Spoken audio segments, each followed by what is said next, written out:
हम लोग वो लोग हैं जिनको ये उम्मीद थी कि केजरीवाल कुछ काम करेगा और उन्होंने उसकी आंखों में धूल झोंका है। 40 चोर हैं ये जो पार्टी बना के बैठे हुए हैं, लेकिन मोदी जी हमारे बहुत कर्मठ हैं। उनका अपने दिमाग पे इतना कंट्रोल है, शून्यता पे उनका दिमाग, इसलिए उनको हिला भी नहीं पा रहा, नहीं हिला पाएंगे। बिल्कुल चाहत तो सभी की होती, मेरी भी चाहत है कि हमको भी एक दिन प्रधानमंत्री बना दिया जाए।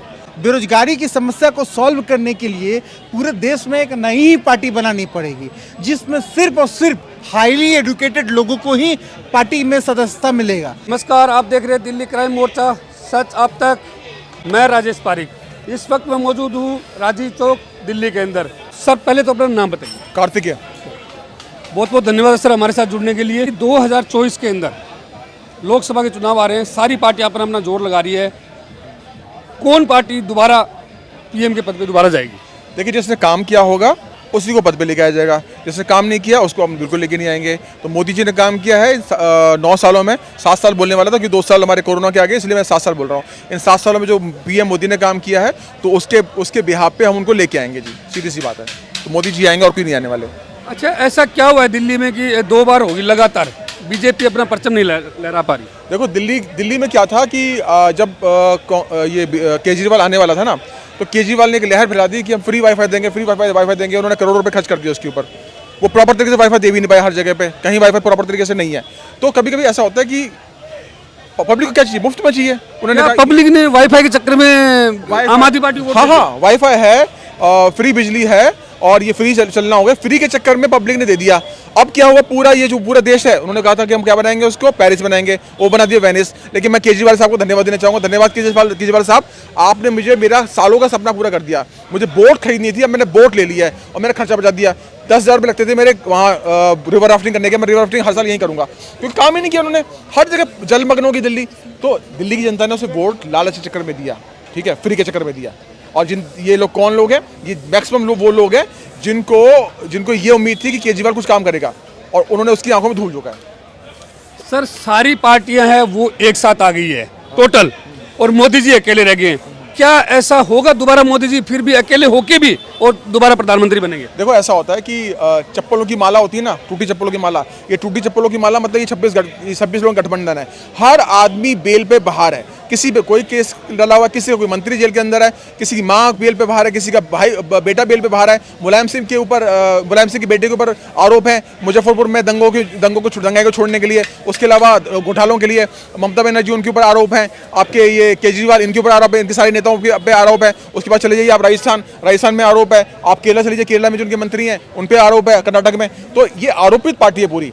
तो 26 मतलब वो एक पुरानी कहावत थी ना, चोर कितने राजा, 40 चोर हैं ये जो पार्टी बना के बैठे हुए हैं। तो इनकी माला टूटेगी पता किस बात पे? पहली बात तो ये लोग आएंगे नहीं, और एक बार अगर आ भी गए तो ये माला का तोड़ देंगे, गठबंधन को तोड़ देंगे पीएम बनने के लिए। तो ये लोग आने वाले बिल्कुल भी नहीं है, तुम गलतफहमी में हो। मोदी जी आएंगे क्योंकि उन्होंने काम किया है, इस देश को सब कुछ दे दिया, मान सम्मान सब कुछ दिया है।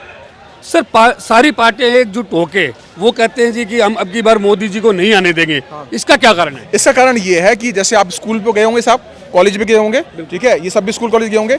स्कूल के अंदर अगर एक बच्चा टॉप करता है तो उसकी वजह से सभी क्लास में बच्चों में डांट पड़ती है। क्यों पड़ती है आप समझ गए होंगे, भैया तुम पढ़ोगे लिखोगे नवाब कैसे बनोगे।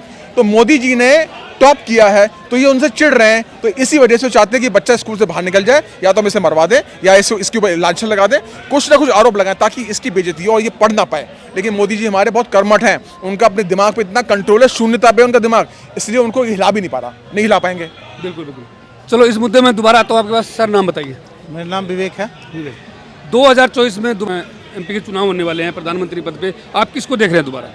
प्रधानमंत्री नरेंद्र मोदी जी को देख रहे हैं। विपक्ष में जितनी पार्टियां हैं वो सब चाहते हैं कि मोदी जी को हराएं, और हम चाहे उसमें राहुल गांधी जी हो, सब अपने अपने पद के लिए तैयार हैं। अरे चाहत तो सभी की होती, मेरी भी चाहत है कि हमको भी एक दिन प्रधानमंत्री बना दिया जाए, और किसी बंगाल का सीएम बना दिया जाए और सारे प्रॉब्लम सॉल्व कर दोगे। तो ऐसा हो नहीं सकता है ना। तो बात प्रधानमंत्री मोदी जी की है, और हम युवा क्या चाहते हैं प्रधानमंत्री जी से। जिस तरीके से आज चंद्रयान का सफल लैंडिंग हुआ है, मानव मिशन इंडिया का पहला होने वाला है। इसके बाद हमारे विपक्ष तो इल्जाम लगा रहा है कि चंद्रयान गए हैं, ये तो बहुत खुशी की बात है, लेकिन यहाँ पे बेरोजगारी इतनी हो चुकी है कि लोगों के हालात, आपको दिल्ली के हालात ही देख लो आप। देखिए, बेरोजगारी से कोई मुंह नहीं मोड़ सकता। वो आज़ादी के बाद से ही समस्या रही है, चाहे किसी की भी सरकार रहे। चाहे बीजेपी आज हो या ना हो, या बीजेपी आज हार भी जाएगी ना, तो कोई भी सरकार ऐसा है जो बेरोजगारी की समस्या को ना पूर्णतः सॉल्व नहीं कर सकता है। बेरोजगारी की समस्या को सॉल्व करने के लिए पूरे देश में एक नई पार्टी बनानी पड़ेगी, जिसमें सिर्फ और सिर्फ हाईली एजुकेटेड लोगों को ही पार्टी में सदस्यता मिलेगा। जब ऐसा लोग कर पाएंगे ना, उसी वक्त बेरोजगारी की समस्या सॉल्व होगी। तो ये मानना कि बेरोजगारी की समस्या जो है ना कोई पार्टी सॉल्व कर देगी, कभी भी नहीं हो पाया, ना हो पाएगा। जब कांग्रेस थी तभी भी बेरोजगारी थी, तभी भी रिसेशन था, कंपनी ठप पड़ जाती थी। जब जमशेदपुर की स्टील प्लांट जो टाटा मोटर्स पे डिपेंडेंट रहते थे, यहाँ मोटर्स की व्हीकल की सप्लाई नहीं हो पाती थी। आज क्या है, मोदी जी के राज में जो है ना ऑटोमोबाइल सेक्टर, यहाँ का जो माल है वो हम अफ्रीका में एक्सपोर्ट कर रहे हैं। यहाँ से जो गाड़ियाँ हैं, कार है, वो अफ्रीका सहित अब जो यूरोप में है ना, यूरोप में छाने वाला है। रसिया की सड़कों पे अब हमारे बजाज के बाइक दौड़ रहे हैं। तो हम लोग को जो रोजगार नहीं मिल रहा है, हम लोग को तो वहाँ पे जो एक्सपोर्ट ऑर्डर मिला है तो रोजगारी है ना। जो लोग को सैलरी जो था उनका इंक्रीमेंट नहीं हो रहा था। आज ऑटोमोबाइल सेक्टर में जाइएगा तो ऑटोमोबाइल सेक्टर में जो लोग काम करते हैं उनका सैलरी इंक्रीमेंट हो रहा है, लोगों को हायरिंग भी हुई है बहुत सारे। तो ऑटोमोबाइल का डिमांड बढ़ रहा है, स्टील का डिमांड बढ़ रहा है, हमारा जो डिमांड ग्लोबल लेवल पर बढ़ रहा है। हमारा डिफेंस जो सेक्टर था, डिफेंस सेक्टर सिर्फ ऑर्डिनेंस फैक्ट्री के नाम पे था, जो सुस्त पड़ा था। इतना घटिया बारूद बनाते थे कि अपने ही सेना में लोग हताहत हो जाते थे। आज क्या है, सब पे नकेल चाबी मोदी जी ने कसने का काम किया है। लोग बोलते प्राइवेटाइजेशन कर दिया गया है।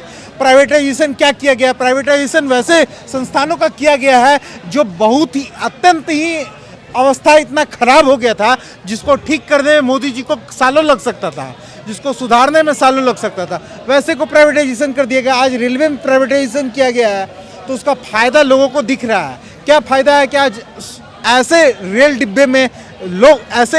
डिब्बे का मैन्युफैक्चरिंग हो रहा है देश भर में। ऐसे जगह इतने हजार के संख्या में हो रहा है, जिसका डेटा अभी मेरे पास अच्छा से याद नहीं, वरना डेटा दूं तो कांग्रेस कभी कर ही नहीं पाई थी। कांग्रेस के पूरे कार्यकाल में इतना लोकोमोटिव का विपक्ष तो इल्जाम लगा रहा है कि इन्होंने सब कुछ तो बेच दिया, सब प्राइवेट कर दिया। बेच दिया, प्राइवेट कर दिया। लोगों को बेवकूफ़ बनाना ही विपक्ष का काम रह गया है। बेच दिया, कितने सालों के लिए बेच दिया? लीज पे दे दिया, कितने सालों के लिए दे दिया? अगर लीज पे भी दिया गया है किसी चीज़ को, तो टर्म के बाद तो फिर वापस गवर्नमेंट का हो जाएगा। ये भी तो लोगों को समझना चाहिए। अगर अभी के हालात ऐसे थे कि सरकार नौकरशाही जो है ना, नौकरशाही इतनी सुस्त पड़ गई थी कि उनको चलाने के लिए ना मोदी जी को सब करना पड़ा है। और फूड सेफ्टी ऑफिसर, जो फूड सेफ्टी डिपार्टमेंट को मैं मोदी जी से रिक्वेस्ट करूंगा, इस डिपार्टमेंट को भी प्राइवेटाइजेशन कर दे। देश भर में मिलावटखोरी इतना हो रहा है। सब कुछ प्राइवेट हो जाएगा तो सरकारी क्या रहेगा? सरकारी पुलिस संस्थान होने चाहिए, ठीक है, जिसको प्राइवेटाइजेशन नहीं किया जा सकता है। और ये जो पुलिस की समस्या है ना, कहीं पे पुलिस दुरुस्त होती है, कहीं पे सुस्त होती है, कहीं पे लाचार होती है। ये जो देश भर में जो माहौल देख रहा है, ये 1981 का जो मतलब 61 का जो पुलिस एक्ट है, इसमें अगर परिवर्तन ला दिया जाए, रिमोट कंट्रोल वाला खेल खेलना बंद करे। चलिए मैं आपके पास भी आता हूँ। हाँ, आप बताइए। देखिए, प्राइवेटाइजेशन की आप बात कर रहे हैं, क्यों ना करें? कारण क्या उसका? 70 साल सरकार के बेस पे हमने देख लिया। सरकारी नौकर क्या करता है? वहाँ जाके रिश्वत लेता है, वो काम नहीं करता है। उसकी मानसिकता होती है सरकारी नौकरी मिल जाए, बैठ के खाओ, मुझे पेंशन प्राप्त हो।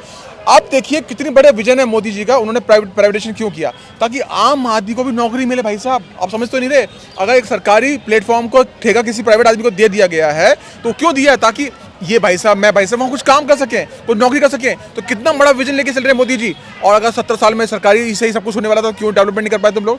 इतने 7 साल में जितना भाई साहब ने बोला, एक जो उन्होंने गिनाया बिल्कुल सही गिनाया, क्यों नहीं कर पाए तुम लोग? नहीं कर पाए। तुमने तो फ्री में चाइना की जमीन दे दी, तुमने फ्री में पीओके दे दिया, तो फ्री में पाकिस्तान को वो करवा दिया। मोदी जी ने तो इतना सिक्योर कर दिया कि एक औरत 14 लाख रुपए का मकान बेच के पहले गई, कहाँ गई? दुबई गई, दुबई से फिर नेपाल गई, फिर नेपाल से सीधे आई है। तारों के रास्ते का आना जाना मोदी जी ने बंद कर दिया। समझ रहे हैं ना आप? तो इसलिए विपक्ष को परेशानी हो रही है कि प्राइवेटाइजेशन क्यों कर दिया, क्योंकि प्राइवेटाइजेशन नहीं करेंगे तो बदलाव तो आने वाले नहीं भाई साहब। बिल्कुल बदलाव आएंगे और सबको रोजगार मिलेगा, इसमें देश का विकास होगा। लेकिन जैसे इन्होंने बोला ना कि डिफेंस और इनको प्राइवेट नहीं करना चाहिए, बिल्कुल नहीं करना चाहिए। जो इंडिया की जो सिक्योरिटी फोर्सेज हैं, बिल्कुल नहीं उनको गवर्नमेंट के उसमें रहना चाहिए। अच्छा, ये बताइए कि दिल्ली के अंदर ये बोल रहे हैं, विपक्ष पार्टियां बोलते हैं कि दिल्ली के अंदर कांग्रेस का सब कुछ किया हुआ है। केजरीवाल जी ने तो खैर कुछ किया ही नहीं है। क्या बीजेपी ने क्या किया फिर? सारा तो कांग्रेस का किया हुआ है, हम कब मना कर रहे हैं? कोई कुछ डेवलपमेंट नहीं किया इन लोगों ने, ठीक है, रोजगार नहीं दिया लोगों ने। बीजेपी ने दिल्ली में क्या किया?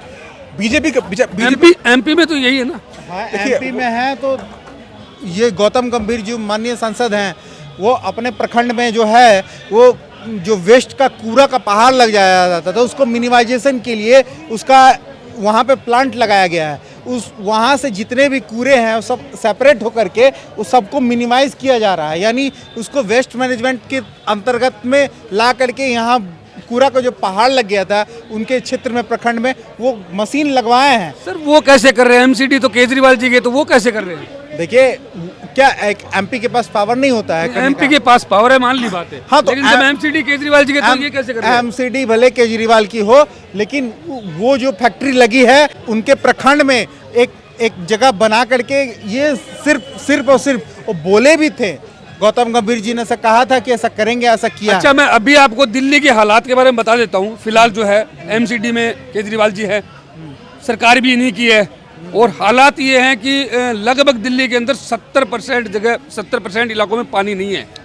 कूड़ा के जो डलाव बने हुए थे उनके अंदर एमसीडी के बूथ बना दिए इन्होंने, ठीक है। तो लोग कूड़ा कहाँ डालेंगे? खाली पहाड़ को ही खत्म करना मुद्दा थोड़ी है। मैं दिल्ली जल बोर्ड के जो सबसे बड़े ऑफिसर हैं ना, वो एक इंजीनियर हैं और अभी वो पोस्टेड हैं, और जब हमारा जो इंजीनियर्स डे के अवसर पे ना उनसे मुलाकात का अवसर हुआ था, मिला था, तो मैं उनसे 2-3 सवाल किया था। उसमें यमुना नदी की जो दयनीय स्थिति है उस पर चर्चा की है, तो उन्होंने अपना ऐसा पीड़ा बताया कि उसको क्या कहा जाए। ये केजरीवाल सरकार जो है ना, केजरीवाल सरकार ये इतना लाचार कर दिया है जल बोर्ड को, दिल्ली जल बोर्ड और जो भी इनके अंदर ऑर्गेनाइजेशन है, इतना लाचार कर दिया गया कि कोई भी प्यूरिफिकेशन का जो water purification water treatment plant जो होता है वो कई जगह पे सुचारू रूप से चलने ही नहीं दे रही है। ये आपस में बंडर बात के कारण में ये बोलती है कि मेरा क्षेत्र नहीं है, ये तू मैं करके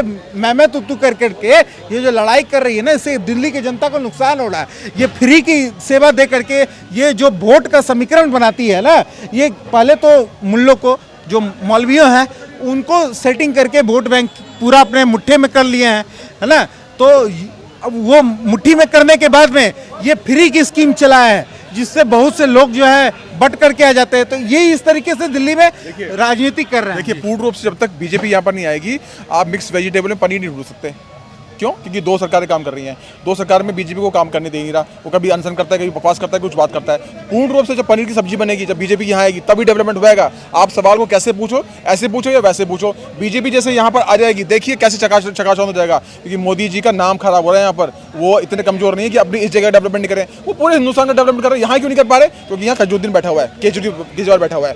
तो जहाँ मिक्स वेजिटेबल होती है भाई साहब, वहाँ पे सब्जी गिननी पड़ती है, कौन सी चीज़ का कहाँ मसाला क्या पड़ा हुआ है। तो जैसे बीजेपी आ जाएगी 100% देखिए कितना डेवलपमेंट होता है यहाँ पर। ऐसा डेवलपमेंट होगा ना, जैसा दिल्ली ना ऐसी डेवलप कर देंगे मोदी जी, जैसा कि कोई कल्पना नहीं कर सकता।